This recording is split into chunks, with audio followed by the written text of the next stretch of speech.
जय हिंद साथियों, मैं आर्यन जायसवाल एक बहुत बड़े मुद्दे के साथ में उपस्थित हूँ।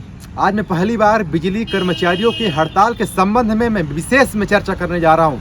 अगर मैं बात करूँ तो आज मैं पहली बार विंध्य प्रदेश टीवी के माध्यम से, अपने निजी चैनल के माध्यम से आउटसोर्स कर्मचारी में विंध्य आउटसोर्स कर्मचारी संगठन एज प्रदेश मीडिया प्रभारी होने के नाते मैं आपको बहुत बड़े खुलासे की बात कर रहा हूं और सभी से एक छोटा सा अपील करना चाहता हूं जो शायद आपके भविष्य को सुनहरे जगह तक पहुंचाने में मदद करेगा। मैं बात करूं, इस वक्त मैं रीवा जिले में हूं और जिस तरीके से लगातार पूरे मध्य प्रदेश में अभी हाल में ही यूनाइटेड फार्म ने अपना कदम पीछे हटा लिया, उसका बहुत बड़ा मैं कारण लेकर के आया हूं। बहुत बड़े खुलासे की बात कर रहा हूं कि कहीं न कहीं जो वरिष्ठ जो अधिकारी हैं उनके द्वारा बहुत बड़ा उनको दबाव दिया गया था। उनके माध्यम से कहीं न कहीं अगर वो कदम नहीं हटाते तो कहीं पूरे अधिकारियों को हटा दिया जाता। ऐसा एक बहुत बड़ा मैं खुलासे की बात कर रहा हूं। और इसके बाद में संविदा जो कर्मचारियों के जो संगठन थे उनको भी कहीं न कहीं बैकफुट में लाने का प्रयास किया गया। लेकिन आउटसोर्स जो कर्मचारी हैं तो आउटसोर्स कर्मचारियों के लिए अभी बहुत बड़ा एक गोल्डन चांस है, उसमें बहुत बड़ी साजिशें चल रही है। लगातार वरिष्ठ जो अधिकारी हैं यानी जो लगभग जो प्रबंधक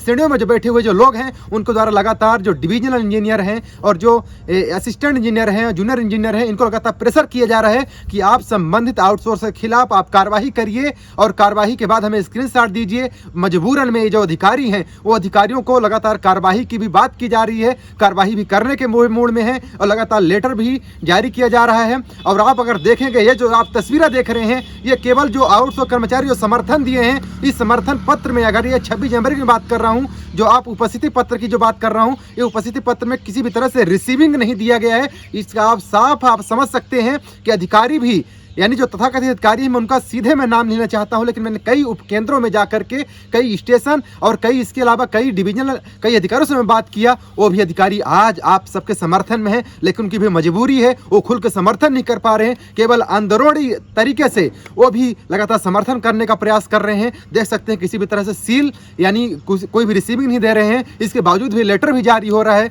कि हमारे यहाँ आउटसोर्स न होने के कारण कई तरह से कार्य प्रभावित हो रहा है। ये वरिष्ठ अधिकारियों को ये भी लेख भी दे रहे हैं कि आउटसोर्स कर्मचारी कोई अभी वापस आने के मूड में नहीं है, वो लगातार हड़ताल में डटे हैं, जिससे पूरा प्रभावित हो रहा है पूरा कामकाज। और एक बड़ी बात, पूरे जो कांग्रेस यानी जो विपक्ष के लोग हैं वो भी लगातार जो संभागीय जो कार्यालय है वहाँ पर धरना दे दिए हैं। लगातार 3 दिनों से पूरे ग्रामीणों में लाइन जो होती है लगभग 40% से ऊपर चौपट हो गई है। मौसम विभाग के द्वारा लगातार 2 दिनों के लिए चेतावनी भी दी गई है, कहीं न कहीं से मौसम भी खराब होने की आशंका है। इसके मद्देनजर रखते हुए जो एमडी हैं वो लगातार यहाँ प्रेशराइज कर रहे हैं कि डिविजनल इंजीनियर आप जल्दी से ही कार्रवाई करके हमें स्क्रीनशॉट पूरा दें ग्रुपों का, इसलिए वो लगातार कर रहे हैं इस तरीके से कार्रवाई। लेकिन वो दिल से बता दूं वो भी आज भी सपोर्ट में है। वो इतना भी बोल रहे हैं कि नए कर्मचारियों को मैं नहीं रखूंगा, उसकी वजह यह है कि नए कर्मचारी आएंगे तो कहीं न कहीं से लाइट से दुर्घटनाग्रसित होंगे, उनके घर का चिराग बुझेगा। वो भी इस दिल से सपोर्ट कर रहे हैं कि हम भले ही कितना कार्रवाई करेंगे लेकिन हम आपके साथ दिल में हैं। कृपया करके उनकी भावनाओं को आप समझिए और अपने हक की लड़ाई के लिए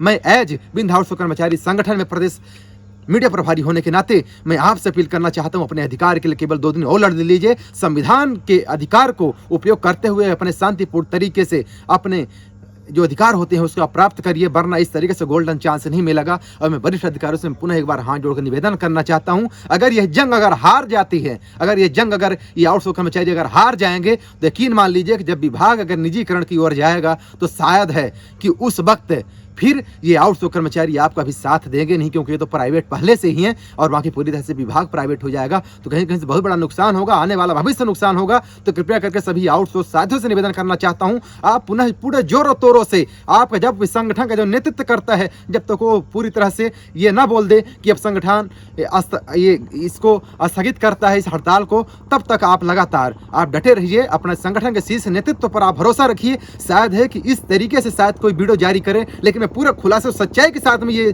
सब पेश कर रहा हूं। शायद हो सकता है कि ये मेरा ये आखिरी भी वीडियो हो सकता है बिजली कर्मचारियों के लिए, लेकिन शायद ये इस वीडियो के माध्यम से आप इस बात की पुष्टि समझ लीजिएगा कि बिल्कुल बहुत बड़ी साजिश चल रही है। साजिश को समझिए, अधिकारियों के फीलिंग को समझिए। अधिकारी भी आपके साथ अनहित नहीं करना चाहते हैं, लेकिन जो ऊपर जो बैठा है ये बहुत बड़ा जो एक राजनीतिक पूर्ण तरीके से जो घुला मिला जो अधिकारी है वो लगातार मुख्यमंत्री के इशारे पर कार्य कर रहा है। लेकिन यहाँ जो नीचे बैठे जो अधिकारी हैं आपके समर्थन में दिल से हैं, लेकिन उनकी भी क्या मजबूरी भी है, उनकी मजबूरी समझिए। एक बार अगर आपने आज तक महल नहीं बना पाए हैं तो शायद ये आपकी जो झोपड़ी हो, झोपड़ी कभी झुकेगी भी नहीं। तो इस तरीके से अगर आप महल नहीं बना पाए तो एक बार अपने भविष्य के लिए एक बार लड़िए, अपनी सुरक्षा के लिए लड़िए, अपने बच्चों के लिए लड़िए। शायद जब इतिहास लिखा जाएगा तो आपका भी इतिहास में नाम होगा कि आपने भी अपने भविष्य के लिए, बच्चों के भविष्य के लिए वही सुरक्षा की बात, जहाँ पर जो कोई घटना हो जाती है तो आपके लिए कहीं भी कोई भी पॉलिसी के अंतर्गत आपकी चिकित्सा नहीं हो पाती है, उपचार नहीं हो पाता है, किसी भी तरह से मृत्यु उपरांत कोई भी सहायता राशि नहीं मिलती है,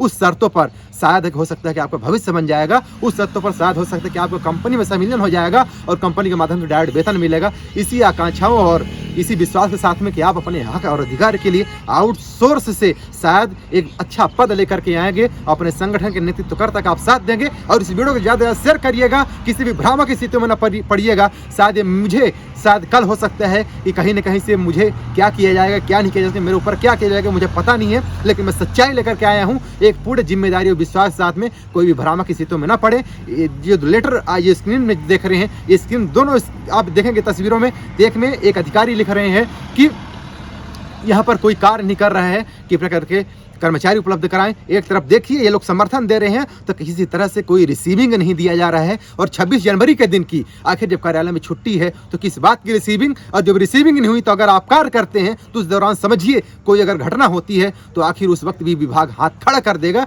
कि आपका संगठन का जो शीर्ष नेतृत्व करता है उसने अगर वरिष्ठ अधिकारियों को, चाहे पुलिस अधीक्षक हो, चाहे कलेक्टर महोदय को हो, और चाहे यहाँ पर बैठे हुए जो शीर्ष नेतृत्व में अधीक्षण अभियंता कार्यालय हो, वहाँ पर अगर इन्होंने ज्ञापन दिया है तो जब तक ये वापस नहीं लेंगे तब तक आपका किसी भी तरह से यहाँ पर उपस्थिति देना ये मान्य नहीं होगा। इस बात को समझिए, झांसे में ना पड़िए, इनकी मजबूरी को समझिए।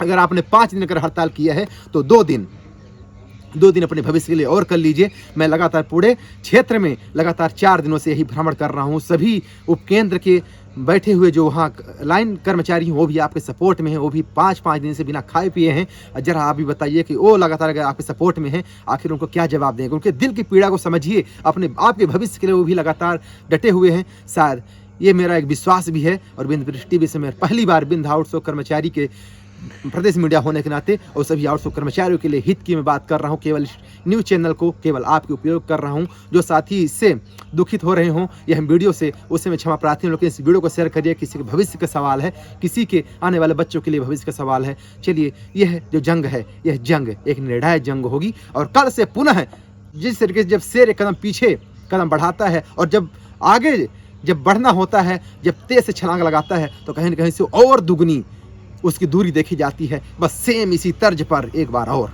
पुनः। चलिए, इसी साथ टीवी मारने सवाल। जय हिंद। लेकिन वीडियो शेयर जरूर करिएगा साथियों। मैं आपके लिए 58 वीडियो लगातार जारी किया है, ये 59वां वीडियो है। लगातार आप मेरी भावनाओं को समझिए। बहुत बहुत धन्यवाद।